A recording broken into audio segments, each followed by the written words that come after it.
Halo Sobat Pajak, kembali lagi bertemu dengan saya, Luis, dari KP2KP Tokengon. Pada kesempatan kali ini, kita akan membahas mengenai tata cara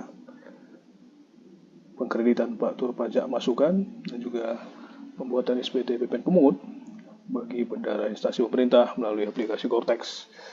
Nah, jadi caranya cukup sederhana ya, para sobat pajak. Jadi ini saya sudah login ke aplikasi Cortex-nya dengan menggunakan akun PAC dan kemudian saya impersonate ya ke akun instansinya.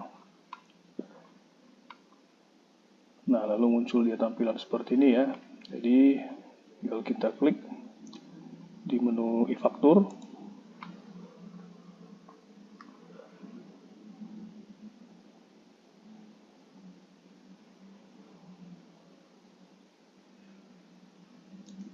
Nah, jadi kemudian muncul halaman seperti ini ya. Jadi dashboard ini pada dasarnya merupakan ringkasan dari faktur pajak ya. Faktur pajak baik yang diterbitkan oleh PKP gitu ya, atau yang diterbitkan oleh rekanan ya, oleh PKP penjual seperti itu.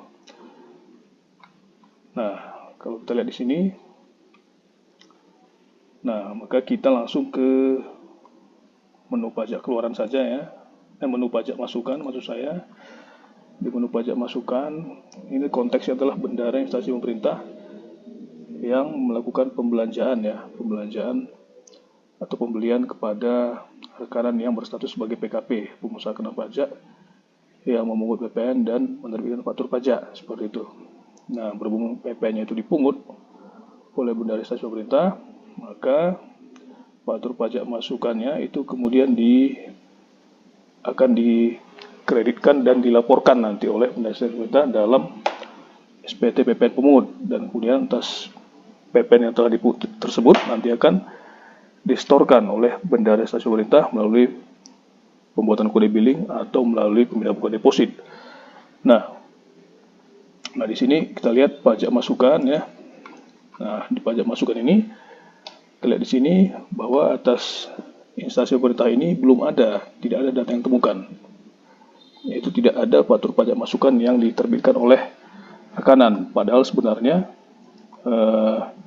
bendara IP ini pernah melakukan transaksi pembelian dengan rekanan PKP. Nah, ini kenapa tidak muncul? Nah, ini mungkin sobat pajak juga, khususnya bendara instansi pemerintah juga mungkin mengalami hal yang sama gitu ya. Jadi kita lihat di sini, kita sort di masa pajaknya ya. Kita lihat masa pajaknya. Nah, ini Juni-Juli ya, Juni-Juli. Ini berhubung pembuatan video ini dilakukan di masa Juli, maka dia yang muncul secara default ya, masa pajak adalah Juni-Juli. Karena masa Juni-Juli memang sudah bisa dilaporkan gitu ya di bulan Juli seperti itu, sehingga memang ini kita rubah ya, Nah, kita centang di masa sebelumnya. Ini konteksnya dia rekanan ini bendara ini maksud saya melakukan pembelanjaan ya kepada rekanan PKP di bulan Mei. Jadi kita checklist yang bulan Mei.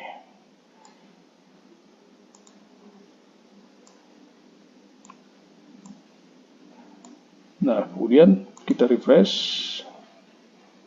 Nah, maka muncul ya daftar faktur pajak yang diterbitkan oleh rekanan PKP selama bulan Mei 2025.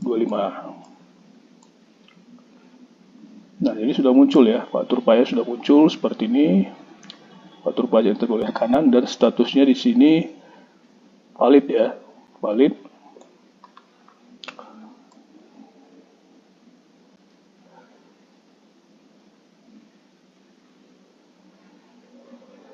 Status faktur pajaknya valid, dan kemudian ada yang sudah di-approve gitu ya, di-approve ya. Jadi semuanya sudah di-approve, artinya memang sudah dilaporkan oleh rekanan PKP seperti itu di SPT masa PPN-nya. Nah, kemudian setelah ini ya udah, apa yang harus kita lakukan? Nah, ini sebenarnya cukup sederhana ya, tata cara untuk pembuatan SPT PPN pungut ini karena memang kita cukup melihat data pajak masukan. Ini tidak perlu lagi kita checklist ya, karena memang dia akan sudah akan terkreditkan secara otomatis. Nah, ini kita langsung aja ke SPT PPN ya, ke menu SPT.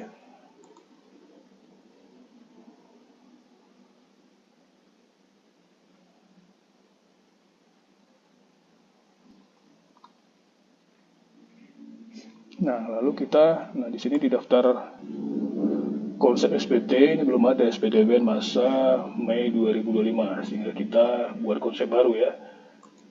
Buat konsep SPT, kemudian kita pilih seperti biasa, kita pilih jenis pajaknya ya, PPN bagi pemungut PPN ya.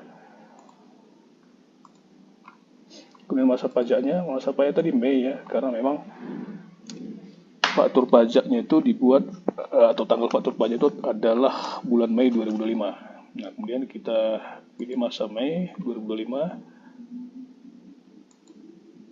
Lanjut, kemudian pilih jenis SPT-nya normal ya. Kemudian buat konsep. Nah,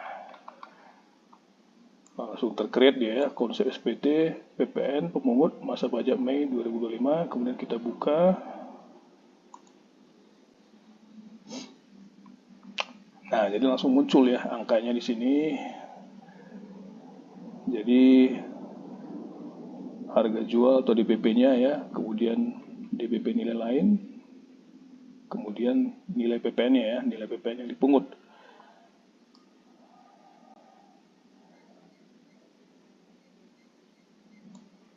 Nah, kemudian nih tinggal kita scroll ke bawah, atau kalau kita mau lihat rinciannya ini ada di lampiran 1 ya. Nah, di lampiran 1 ini merupakan daftar faktur pajak masukan ya yang diterbitkan oleh rekanan PKP di bulan Mei ya. Nah, ini sudah lengkap terisi ya. Jadi kita tinggal balik lagi ke induknya. Nah, jadi sama halnya dengan SPT PP 21 dan SPT yang lain, ini tinggal kita checklist pernyataannya. Ya. Kemudian jabatan penandatangannya tinggal di input ya. Kemudian dalam hal sudah oke ya, angkanya sudah sesuai semua, maka kita tinggal bayar dan lapor. Nah, nanti kemudian akan muncul lagi ya opsi pembayarannya, apakah menggunakan deposit, pemindah bukan deposit dalam hal terdapat saldo deposit yang mencukupi untuk membayar PPN kurang bayar dalam SPT masa PPN ini, atau menggunakan kode billing baru seperti itu ya, buatan kode billing baru dalam hal tidak terdapat saldo deposit atau saldo depositnya tidak mencukupi untuk melakukan pembayaran. Nah, setelah nanti kemudian dilakukan pemindah bukan melalui deposit atau pembayaran dengan kode billing baru, maka nanti status SPT-nya itu menjadi terlaporkan seperti itu ya. Oke, demikian ya para sobat pajak, Bapak Ibu sekalian, tata cara